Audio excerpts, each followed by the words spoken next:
Hello, hello, and welcome to Inklings with Irena, the weekly energy show connecting you to your intuitive guidance system. And today I want to talk about how to stop shoulding all over yourself.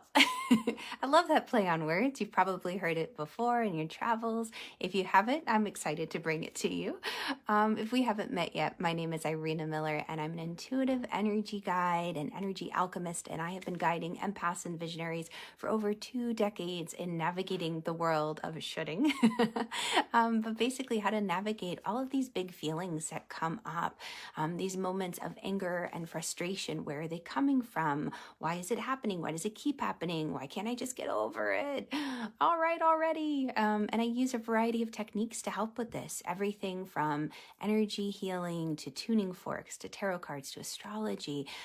For me, I really love bringing together these sacred practices to create a very unique recipe to serve you. And that's what I'm doing with Inklings and the show today. So I've noticed this week from a lot of my friends and clients that old wounds are coming to the surface. And when we kind of circle back around to similar experiences, what happens inevitably, I've discovered, is we kind of should I should be over this by now. Why does this keep bothering me? I shouldn't let it get to me. Why do I let it get to me? I should have known. How did I make that mistake again? How did I let that person into my life? How did I not double check the price on something before I bought it? It's a funny story behind that. I have to tell you that for another day. But, we beat ourselves up, and it can be so incredibly frustrating because when we get stuck in that should energy, what ends up happening is we kind of it's kind of like Debbie Downer from SNL. If you've ever seen that skit, Rachel Dratch, I think that's how you say her last name, Rachel Dratch, is so hysterical with that. Somebody comes along and they're optimistic, or they say, I hope the weather holds out for the wedding, and Rachel Dratch's character, the Debbie Downer, will say, well, it's forecasted to rain. And then it's like, wah, wah. It's kind of like it brings the whole group down. So when these moments come up of shoulding, when we're back in a similar experience, I want to give you a little energy recipe just to kind of help you shift and transmute the experience so that you don't have to get stuck in that wah, wah energy. Like, why is it when it's raining, it always pours? Murphy's Law, if it will go wrong, it does go wrong. Oh my gosh, that could go on and on, right? I can hear all of the phrases coming back in my head now, playing on repeat. I had a teacher who was so cute. She's like, just eject the tape. Imagine you have like a little eject button right here. Eject the tape. Now I guess we'd have to drag it to a trash can, delete it. But what I want to invite you to do, the first thing, I call this the stop shoulding all over yourself a recipe. And I love to play with little alliterations, the shuns. The first thing is to bring attention to the situation. Catch yourself when you're falling into this energy of just wah, wah. Like, here I am again. How did this happen? Why aren't things looking up? This is an opportunity for healing. If we've circled back around to an experience, it's because there's an opportunity to kind of shift to the next level. And yes, it can definitely be painful and uncomfortable at times. And many times transformation, it causes some kind of friction. In order to, the alchemists knew, in order to create change, heat needed to be applied, either heat or cold. We needed something to shift the cells at a cellular level. We needed to shift the energy, in order to create gold out of another metal. So when these uncomfortable frictional moments come up, give yourself a moment to breathe and just pause. That attention to the moment, that attention to what's going on is going to give you an opportunity to start to spy the pattern. Like, here I am again. I was in a rush. And so therefore, I just checked out quickly without double checking, let's say, the price tags on things. Or, I love to help and I love to serve. So of course I just opened up my heart and connected with this person, not being aware of certain details and patterns and habits that were there, like in previous relationships. So you have that moment of attention. Then intention is the next step. Intention, I love it because another definition for that word is a healing process or plan. So not only it is the mindfulness and the focus that we apply to something, but intention is the healing process.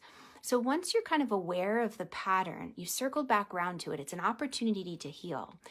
Offer yourself a moment to kind of say, okay, how did I end up here? What can I do to be more present, grounded, and offer love, but not take on these hurts and pains of other people?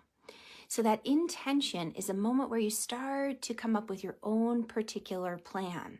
So this is the point where, anger and frustration might be stirring and moving within you, but you offer yourself just that brief moment to say, okay, my intention is I don't want to feel like this anymore. I want to be a loving, helpful, optimistic person filled with hope. So going forward, I'm going to recognize this pattern in myself.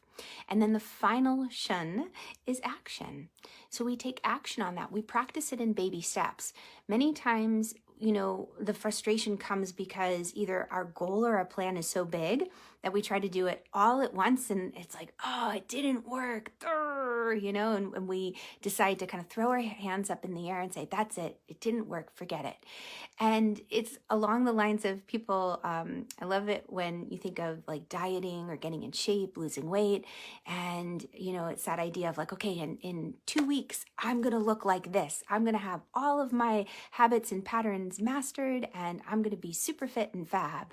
And then you realize, okay, well, 2 weeks, there's not much of a shift on the scale or in the pictures, maybe 2 months. And then you realize, okay, well, there's a dedicated process to see that real change. It happens with baby steps over time. It doesn't happen just overnight.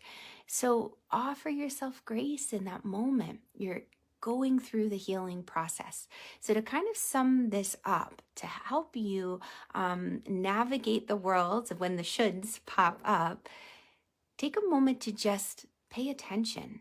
Notice what patterns and habits are being repeated, and they'll most likely be different because when we circle back around, it's more of a spiral. We're not in the exact same spot. Something has changed and shifted.